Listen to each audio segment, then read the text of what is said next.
The difference in this year's college football in the way that we view this sport, it's no longer the, they lost one, they're out, like it was in the BCS.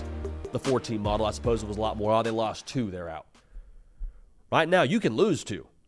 We got a couple of teams now that I think a lot of folks just left for dead after they lost a football game and said, don't worry about them. No. Rest in peace to Kembe Mutombo. No. That's not the world we're living in anymore. The world we're living in now is if you lose 2 football games, you play your best ball and you're, having the right looking 10-2, you have a chance to make the college football playoff. In fact, you will make the college football playoff if it's the right looking 10-2. So these are a couple of teams that I think have been left for dead, and I want to unpack them together right now. College football sickos, massive Week 7 on deck. Once you subscribe, we'll have game predictions, we will have reactions, we will have analysis all throughout the week and throughout the rest of the beautiful thing that is the college football season. We appreciate you in advance for being subscribed. Now, USC, after the Michigan loss, a lot of people said, man, it's too bad for Lincoln Riley. They allowed around 300 yards rushing against Michigan. They're probably not making the dance. This, to me, is like another situation where they could lose another game. Like in the BCS, yeah, they're done. In a 12-team model, though, they are absolutely still in it. I think we're asking the wrong question when we discuss USC, though. Because so often we keep saying, man, can USC stop somebody? Can USC play good enough defense to win? And that's a fair question. But I think maybe an as important question here in the Big Ten is like, can teams score with USC? Because this is verifiably a Lincoln Riley offense. They're scoring 35 points a game. They're averaging 460 yards of total offense a game. Miller Moss is playing within the Lincoln Riley system. Not to knock Caleb Williams. You never benefit from losing a Heisman Trophy winner, but Miller Moss now is playing within Lincoln Riley's movie script. Okay? Lincoln Riley's getting a chance to cook here. Whereas last year it was draw it up, and then Caleb might just go on and be Caleb, and that's going to be how we get down. What they have left, Penn State, Nebraska, Notre Dame, all of them at home. Obviously, they play more games than that, but you hear what I'm saying. Those are the ones that you circle. At Minnesota this week, kind of sneaky look-ahead spot. Expect them to win that football game. This feels a lot like the Return of the Jedi, if you will. Return of the Lincoln Riley.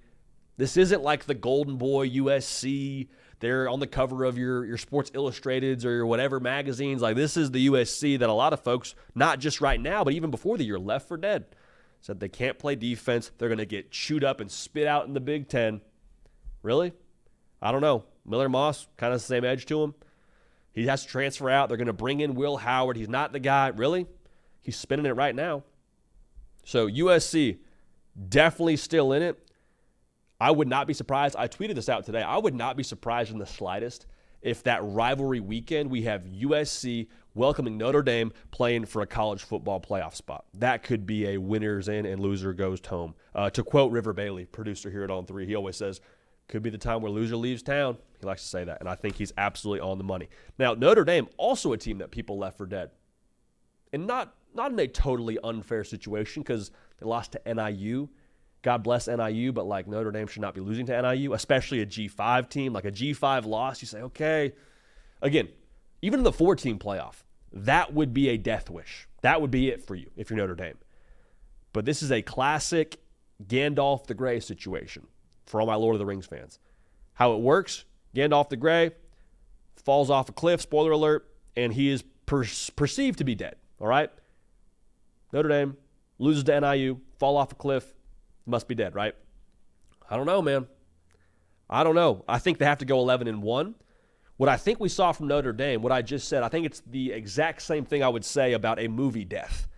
What is true in the movies? Nick Brake knows this. He is a movie stan. He's a movie savant. If you don't see a body, they're not dead. For Notre Dame, I don't see a body. 11-1. They're in the playoff if they do that. They're at Georgia Tech. They're at USC. They're 2 toughest tests left on the schedule. This defense, dude, is legitimately fun to watch. The way they fly around, the way they just play man up on the back end and do what they do in that secondary, like they are legitimately must-see TV on the defensive side of the football. Riley Leonard, I need something, brother. I need a little juice in the passing game because you haven't thrown for more than 200 yards yet this season. I need more. If they get more, Notre Dame could get in the dance, and who knows what happens there when the music's playing. Clemson. The thing with them, it's interesting. The optics around them are always so fascinating because in our mind's eye, we're like, Clemson, that team that made the college football playoff pretty much every year, right? The team that does things their own way and Dabo finds a way at the end, and then like the last couple of years, it's been a decline. And then they lost to Georgia, who has been the standard in college football for the better part of the last 3 years. You say, oh, well, if that's the standard and that's how far off Clemson is from the standard, they must not be any good. They must not be a team that's going to compete for a national title or compete for the college football playoff. Okay, I hear you. That logic isn't incorrect. However, the thing with logic with college football is it's a little bit overrated. That's maybe the bar of all bars that I've ever said. Logic is overrated when it comes to college football. It is. It is. Because every single week, you're trying to guesstimate and break down what 18 to 22-year-old kids are gonna do, right? Like, it's borderline impossible, but still we get to do it for a job, which is hilarious. The ultimate variable for Clemson, Cade Klubnik. And I think the thing with Clemson and how they're trending right now, granted they haven't played a ton of great competition since that Georgia game, but they're starting to look like those old Dabo teams used to look. Now, why were those old Dabo teams able to go ahead and compete for national titles?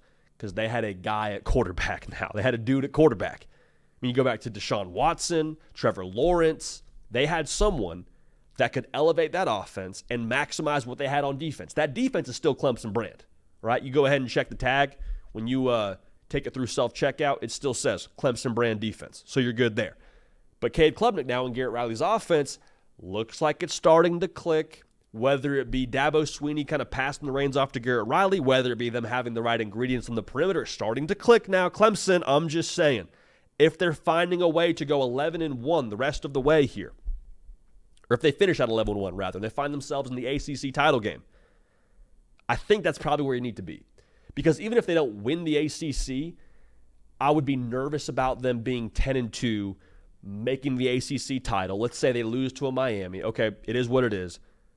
But there's going to be a lot of 10-2 teams here. And I think the Big Ten will have several 10-2 teams. I think the SEC will have several 10-2 teams. That logjam, you compare resumes, I think the Big Ten and the SEC gets the nod. So the point being here, if you're a Clemson fan, let's go 11-1.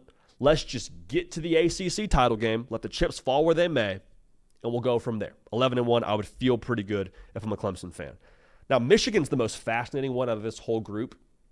It's very shipwrecky when you talk about Michigan, because the ship goes down against Texas and you're like, oh my gosh, what's going on? There's debris everywhere. We're changing quarterbacks. Like, all these things are happening around Michigan really since that game. And then now you look up and you say, hey, we're still alive.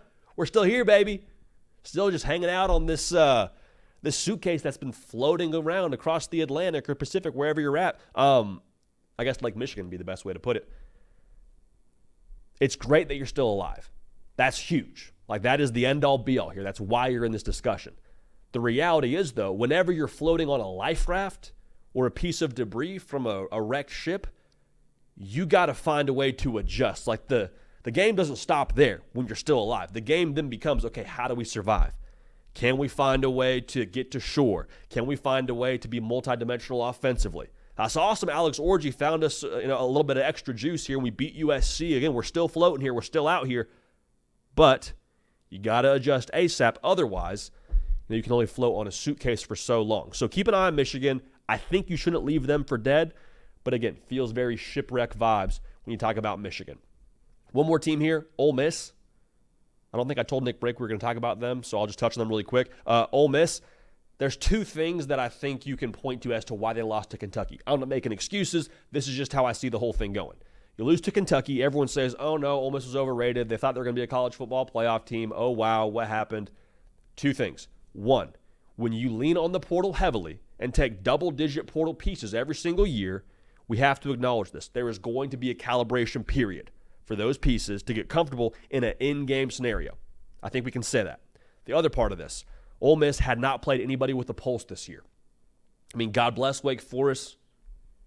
They're not holding a candle to Ole Miss. All right? So when you have Kentucky come to town, who's a 60% run the football team, Mark Stoops punch you in the mouth kind of operation, yeah, it might take a little bit of okay, we gotta pick up the pace here a little bit. We gotta create some sense of urgency, play at a different level. When you have to do that, when you have to try and get yourself up for a game against a good SEC team, it's tough. But again, Ole Miss, I wouldn't write them off. I would not write them off. Big one next week now against LSU. And We'll see what happens with Ole Miss. Big one this week, too, going to Willie B, which we'll break down here in a second. But Ole Miss, I would not leave them for dead. Just because they lost to Kentucky does not mean they're out of it. That talent, I think, once it gets its footing, will still be one of the forces in the college football sphere, and I think they could end up finding themselves in the college football playoff. So, Michigan, Ole Miss, USC, Notre Dame, and Clemson, they take a punch, sure. I mean, did they, in the movies, did they fall off a cliff? Maybe, but just like a movie death, until you see a body, does not mean that they're gone, that they're dead.